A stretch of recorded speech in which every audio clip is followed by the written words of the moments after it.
चलिए chapter number 5 pollution and calamities के बारे में हम पढ़ लेते हैं।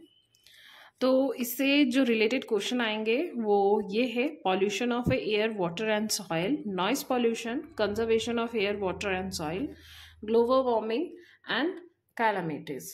ओके, तो चलिए इससे रिलेटेड क्वेश्चन हम फटाफट सॉल्व कर लेते हैं। The rapid flow of snow down a hill और mountain side is called dash. जो रैपिड फ्लो होता है स्नो का, आपने देखे होंगे बहुत सारे मूवीज में भी दिखाए जाते हैं, इवन बाहुबली में भी दिखाया गया है। जो स्नो नीचे की तरफ मूव करते हैं तो उसे हम क्या कहेंगे? तो उसे हम कहेंगे सुनामी कहेंगे, एवेलांच कहेंगे, स्नोफॉल कहेंगे या टाइफॉन कहेंगे। तो स्नोफॉल जो है वो जाहिर से पता है, हल्की हल्की सी बर्फ गिर रही है तो हम उसे स्नोफॉल कहेंगे। लेकिन बर्फ का फ्लड की तरह अगर आ रहा है नीचे की तरफ, हिल के नीचे आ रहा है, तो उसे हम एवेलांच कहेंगे। क्वेश्चन नंबर 2 है, there were a large number of dead fish drifting towards the shore. Many dead birds with a sticky black coating on feather could also be seen there. A/and dash might have occurred nearby. तो वहाँ पे क्या बोल रहा है कि बहुत सारी डेड फिश जो है वो स्नोर में, मतलब समुद्र के किनारे की तरफ आ रही है, मरी हुई जो डेड फिश होती है। और dead fish, many dead fish with a sticky black coating of feather could also be seen. तो क्या हो सकता है, मतलब वहां पे क्या हुआ होगा? सुनामी आई होगी, वॉल्केनिक इरप्शन हुआ होगा, ऑयल स्पिल हुआ होगा या अर्थक्वेक आया होगा। तो इसका सही आंसर होगा ऑयल स्पिल हुआ होगा, बिकॉज यहाँ पे बताया गया जा रहा है कि many dead birds with a sticky, और डेड बर्ड्स भी है with a sticky black coating.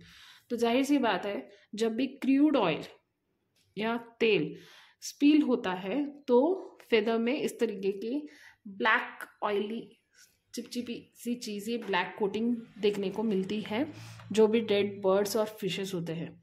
तो ऑयल स्पिल हुआ होगा वहां पे।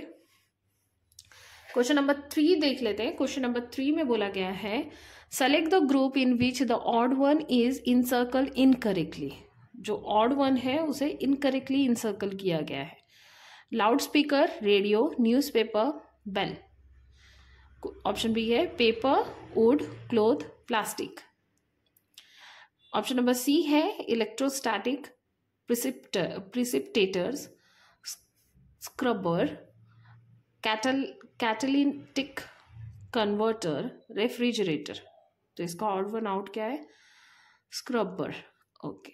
Carbon dioxide, methane, nitrogen oxide and carbon monoxide. तो इसका सही ऑप्शन क्या होगा? इसका सही ऑप्शन होगा ऑप्शन नंबर सी। चलिए क्वेश्चन नंबर 4 देख लेते हैं। क्वेश्चन नंबर 4 में आपको बोला गया है, green house gases causes global warming. Green house gases जो है उसके वजह से ग्लोबल वार्मिंग हो रही है। Which of the following is a green house gas. तो कौन से गैस को हम ग्रीन हाउस गैस कहेंगे? वाटर वेपर को, CFCS को, कार्बन डाइऑक्साइड को, या ऑल ऑफ दिस को? किसे कहेंगे आप? तो इसका सही आंसर होगा all of this, because water vapour, CFC gas and carbon dioxide, ये तीनों ही कंडीशन अप्लाई होती है ग्रीन हाउस गैसेस के लिए और ग्लोबल वार्मिंग इफेक्ट के लिए। ओके, तो चलिए क्वेश्चन नंबर 5 देख लेते हैं। Select the method that prevents soil erosion by water. कौन सा ऐसा मेथड है जो सॉइल इरोशन जो वाटर से होता है उसे प्रिवेंट कर सकता है? Okay, terrace farming, wind break, embankments, both A and C। तो इसका सही आंसर होगा both A and C। Okay, terrace farming की वजह से सॉइल इरोजन कम होता है। ठीक है। क्वेश्चन नंबर 6 का है, select the correct statement regarding water pollution. तो वाटर पॉल्यूशन से रिलेटेड जो करेक्ट स्टेटमेंट है हमें उसे टिक आउट करना है। Suspended impurity make water more transparent, causing death of submerged aquatic plant. तो सस्पेंडेड इम्प्यूरिटीज जो होते हैं वाटर के, वाटर के, मोर ट्रांसपेरेंट कॉजिंग डेथ, उसके वजह से मोर डेथ होते हैं एक्वेटिक प्लांट्स के, या polluted water can cause diseases like typhoid, cholera and diabetes. Polluted water से डिजीज होती है जैसे कि टाइफाइड, कॉलेरा और डायबिटीज हो गए। Water pollution increases dissolve oxygen level of water, water pollution के वजह से इंक्रीज हो जाती है क्या oxygen level of water? No, बिल्कुल नहीं। अगर ऐसा होता तो हर कोई वाटर को पॉल्यूट करने लग जाता। ऑप्शन नंबर डी है agriculture run off pollute water by adding pesticide and fertiliser into it. तो agriculture run off pollute water, तो ये करेक्ट स्टेटमेंट है about water. Okay, question number 7 देख लेते हैं। When oxides of nitrogen and sulphur react with water vapor in the air, they causes dash, ozone depletion, global warming, acid rain और oil spill। तो इसका correct answer होगा acid rain। when oxidized nitrogen और sulphur जब water vapour के साथ mix up हो जाते हैं तो उनकी वजह से एसिड रेन होता है। समझ में आया? आपने एसिड रेन के डेफिनेशंस पढ़े ही होंगे अपने बुक में। अब चलिए क्वेश्चन नंबर 8 देख लेते हैं। In an earthquake occurs which of the following you should do. अगर अर्थक्वेक होता है तो आपको इसमें से कौन सी चीज़ है जो करनी चाहिए? If you are indoor, stay in and get under a desk और अ टेबल। अगर आप घर के अंदर है तो आपको टेबल या डेस्क के नीचे पनाह लेनी चाहिए। या option number B, if you are outdoor, अगर आप बाहर है तो stay away from trees and buildings. या आपको अगर आप बाहर है तो आपको ट्रीज और बिल्डिंग से दूर रहना चाहिए। If you are on beach, get into the sea. तो अगर आप समुंदर के किनारे में हो तो आपको समुंदर में चला जाना चाहिए। जी बिल्कुल नहीं, आपका सही आंसर होगा ए एंड बी। अगर आप बाहर की तरफ है तो आपको बिल्डिंग से और ट्रीज से दूर रहना चाहिए क्योंकि उनके गिरने का डर रहता है। अगर आप घर के अंदर है तो आपको कोई भी ऐसी मजबूत चीज़ जैसे कि टेबल हो गया या फिर कोई लोहे का कोई क्या बोलते हैं डेस्क हो गया, उसके नीचे जाके पनाह लेनी चाहिए, तो उससे आप बच सकते हैं। चलिए क्वेश्चन नंबर 9 देख लेते हैं। क्वेश्चन नंबर 9 में बोला गया है the given picture so terrace farming it's help in. Terrace farming किस चीज़ के लिए हेल्प करती है? Reducing soil erosion by wind, reducing soil erosion by water, reducing soil erosion by overgrazing और reducing soil erosion by deforestation. तो इसका सही आंसर होगा, हमने अभी पढ़ा था, reducing soil erosion by water. ठीक है, इसकी वजह से वाटर से जो सॉइल इरोजन होती है वो कम होती है, तो इसीलिए हमें टेरेस फार्मिंग करनी चाहिए। ओके, चलिए क्वेश्चन नंबर 10 देख लेते हैं फटाफट। Humans carrying out deforestation to provide space for building and farm. Some also cut down trees to provide wood for furniture and paper manufacturing. Which of this following would possibly result for the above activity. जाहिर सी बात है, लोग अपने फ़ायदे के लिए deforestation करते हैं, या फिर उन्हें बिल्डिंग बनाना है या फिर फार्मिंग करनी है, या फिर वो इसलिए पेड़ कट कर देते हैं कि उनको फर्नीचर बनाना है या पेपर मैन्युफैक्चरिंग के लिए देना है। तो इस सब की वजह से क्या नुकसान हो सकता है उसके बारे में आपको यहाँ पे पूछा गया है।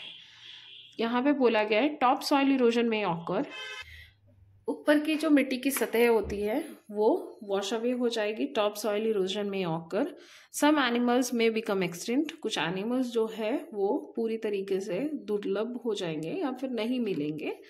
या there many arise a problem of global warming, और उसकी वजह से ग्लोबल वार्मिंग जैसी समस्या हो सकती है। Some possible sources of natural resources drugs to cure diseases may be lost. तो कोई जो नेचुरल ड्रग्स होते हैं, मतलब नेचुरल ड्रग्स मतलब जो हम पेड़ पौधों से बनाते हैं मेडिसिन्स, वो मेडिसिन्स के लिए वो जो पेड़ पौधे हैं वो पूरी तरीके से ख़त्म हो सकते हैं। तो इसका सही आंसर होगा, ये चारों ही इसके सही ऑप्शंस हैं। तो इस ऑप्शन में आपको देखना है वो चारों ऑप्शन किस में दिखाए गए हैं, तो number D is the correct one. Okay, let's go to the question number 11। Which of the following statement is correct, कौन सा स्टेटमेंट करेक्ट है हमें वो फाइंड आउट करना है इसमें। The layer below the crust is called a mental, it's upper part is of molten rocks and the lower part consist of solid rock. तो जी नहीं, ये गलत है। अब दूसरा ऑप्शंस देख लेते हैं। The liquid that comes out of a volcanic is called a magma, जो वोल्केनिक से निकलते हैं उसे हम मैग्मा कहते हैं। ऑप्शन सी देख लेते हैं। Based on the nature of evaporation volcanoes can be activate, dormant और एक्सटिंक्ट। ऑप्शन नंबर बी है the magnitude of tsunami is measured on Richter scale developed by Charles Richter in 1985। तो इसका सही answer होगा option number C, because based on the natural eruption volcanoes can be activate, dormant और extinct। ठीक है, अब यहाँ पे देखिए क्वेश्चन नंबर 12 देख लेते हैं हम। क्वेश्चन नंबर 12 में विच one of the following pair is wrongly classified. तो यहाँ पे आपको दो पेयर दिखाए गए ए एंड बी, तो आपको इसमें ये देखना है कौन सा रॉन्गली क्लासिफाइड किया गया है।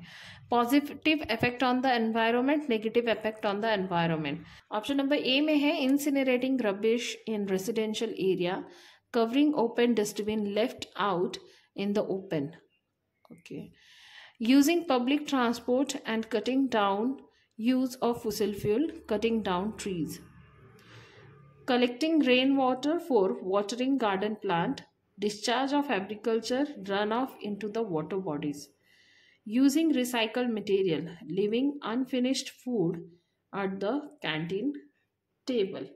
तो इसका सही आंसर क्या है आपको, सॉरी, इसके रॉन्गली पेयर जो है वो आपको करेक्ट मार्क करना है। तो उसका रॉन्गली पेयर जो है वो ऑप्शन नंबर ए है, incinerating rubbish in residential area. Negative में बताया है covering open dustbin left out in the open, तो ये गलत है। तो चलिए क्वेश्चन नंबर 13 देख लेते हैं। क्वेश्चन नंबर 13 में दिया गया है Atul studied two groups of thing are shown in the table below, biodegradable and non biodegradable. तो बायोडिग्रेडेबल में पेपर है, मीट है, वुड है। नॉन बायोडिग्रेडेबल में सिरामिक कप है, पॉली बैग है, स्टील रॉड है। He made the following inferences, which one of the inferences is correct. All non biodegradable object are soft, all living things are non biodegradable, biodegradable object come only from animals, most thing obtained from living organism are biodegradable. तो इसका सही option होगा option number D. Question number 14 में जाते हैं फटाफट। Question number 14 में बोला गया है which of the thing listed below are non biodegradable. तो इसमें जो चीज़ें दी गई है इसमें से कौन नॉन बायोडिग्रेडेबल है, जो बहुत जल्दी नेचर के साथ मिल के डेड डिके होके खराब होके ख़त्म नहीं होती है, मतलब थाउजेंड्स ऑफ ईयर तक उसे लग जाते हैं उसे मतलब सॉइल में मिलने के लिए। जैसे कि कॉटन टी शर्ट हो गया, ग्लास कप हो गया, गोल्ड नेकलेस हो गया, रोस्टेड चिकन हो गया, डेबिट कार्ड हो गया और बनाना हो गया। तो इसमें से कौन कौन से चीज़ नॉन बायोडिग्रेडेबल है। तो इसमें से नॉन बायोडिग्रेडेबल देखिए ग्लास कप है, गोल्ड नेकलेस है एंड डेबिट कार्ड है। तो इसका सही आंसर होगा ऑप्शन नंबर डी। ओके, चलिए क्वेश्चन नंबर 15 देख लेते हैं फटाफट। The given option show the bacterial count, oxygen level and the number of green plant and animal in the river near each of 4 town A B C D. Which town is situated near an unpolluted river. कौन सा जो town है वो unpolluted river के पास स्थायिक है, आपको ये बताना है। तो चलिए देखते हैं। बैक्टीरियल काउंट ए में लो है, बी में हाई है, सी में हाई है एंड डी में लो है। ऑक्सीजन लेवल लो लो लो और यहाँ पे डी में हाई है। ठीक है, अब फ्यू मैनी एनिमल्स जो है, प्लांट देखिए यहाँ पे मैनी है तो ऑक्सीजन लेवल हाई है। Number of animals few many. Okay, तो इसका सही ऑप्शन होगा ऑप्शन नंबर डी। यहाँ पे बैक्टीरियल काउंट लो होगा जहाँ पे पेड़ पौधे होंगे, ऑक्सीजन लेवल हाई होगा, ग्रीन प्लांट ज़्यादा है, एनिमल की संख्या भी ज़्यादा है। ओके, अब चलिए हॉट सेक्शन देख लेते हैं, अचीवर सेक्शन। यहाँ पे क्वेश्चन दिया गया है, refer to the given picture and select the correct option regarding site X, Y and Z। X, Y and Z, तो यहाँ पे दिखाया गया है, देखिए आपको X, Y and Z, ठीक है। तो the amount of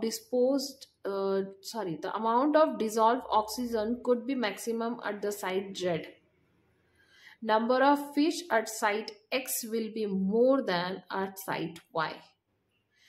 Site X has most poor quality of water, both A and B। ठीक है, तो अब यहाँ पे देखिए इसका सही आंसर होगा ऑप्शन नंबर बी, बिकॉज यहाँ पे देख लीजिए आप, यहाँ पे कोई भी पॉल्यूटेड रिलेटेड चीज नहीं है, तो जाहिर सी बात है यहाँ पे जो फिश होंगे, number of fish at site X will be more than at site Y, है कि नहीं। तो साइट एक्स से ज़्यादा, एक्स में ज़्यादा फिश होंगे वाई से ज़्यादा, राइट, क्योंकि यहाँ से तो वाटर पॉल्यूटेड होती जा रही है कि नहीं। तो option B will be the correct option. चलिए फटाफट क्वेश्चन नंबर 17 में जाते हैं। A large area of forest was destroy completely by forest fire. Forest fire की वजह से a large number of forest जो है वो क्या हो गया, डिस्ट्रॉय हो गया। Which of the following statement hold true regarding it, तो उसके बारे में सही कहाँ पे बताया गया है। तो यहाँ पे देख लेते हैं, more soil will be eroded as the soil is not protected by trees from winds and rain. The land will have more fresh air as there are lesser trees to take in oxygen. No. Wildlife will inhabit the cleared area because more space is available now. Level of carbon dioxide in the atmosphere will increase and contribute to greenhouse effect. तो इसका सही answer होगा option 1 and option 4। तो इसका सही answer होगा option number B. Okay, चलिए यहाँ पे 18 to 19 आपको वर्ड ग्रिड दिया गया है, answer the following question. Okay, तो वर्ड ग्रिड आप सॉल्व कीजिए, यहाँ पे मैं आंसर सॉल्व कर देती हूँ। क्वेश्चन नंबर 18 का देख लेते हैं question. Select the option that is not hidden in given word grid. Select the word which is not hidden in the grid. तो आप क्वेश्चन नंबर 18 के ऑप्शंस देख लेते हैं। Rays of sun that cause cancer, a gas that can cause global warming, a method that prevents soil erosion by wind, a calamity that occur when an earthquake occur under sea. तो इसका सही option होगा option number D. Okay, question number 19 देख लेते हैं। The term used for dash can be found in the given word grid. Option है the process of clearing forest, rain which is acidic in nature, the process of re-establishing a cleared forest, material that get decomposed when thrown। तो इसका सही answer होगा option number B, rain which is acidic in nature। Now question number 20, scientists were studying two types of hospital waste X and Y for the disposal and the effect of on the environment. They plotted a graph showing change in their quantities over time when they're dumped in an open field. Refer to the given graph and select the option that correctly identify X and Y। तो यहाँ पे बताया गया है scientist ने 2 types of hospital waste के बारे में उन्होंने पढ़ाई की, जिसमें दे प्लॉटेड, उन्हें पता चला कि a graph showing changes in their quantities over time when dumped in the open field. जब ओपन फील्ड में ये गंदगी को डाला जा रहा है तो कैसे। तो यहाँ पे देखिए quality Y and quality X। तो यहाँ पे दिखाया गया है सिरेंज, X में syringe, cotton balls, broken scalpels and scissor. Y में दिखाया गया cotton swabs, broken scalpels, syringe and medicine. तो इसका सही आंसर होगा option number B, cotton balls and broken scalpels. ठीक है, होप आपको ये वीडियो समझ में आया होगा। अगर चैनल में नए हैं तो चैनल को सब्सक्राइब करना बिल्कुल ना भूलें, और आंसर शीट आपके लिए तो सॉल्व कीजिए फटाफट। तब तक के लिए बाय।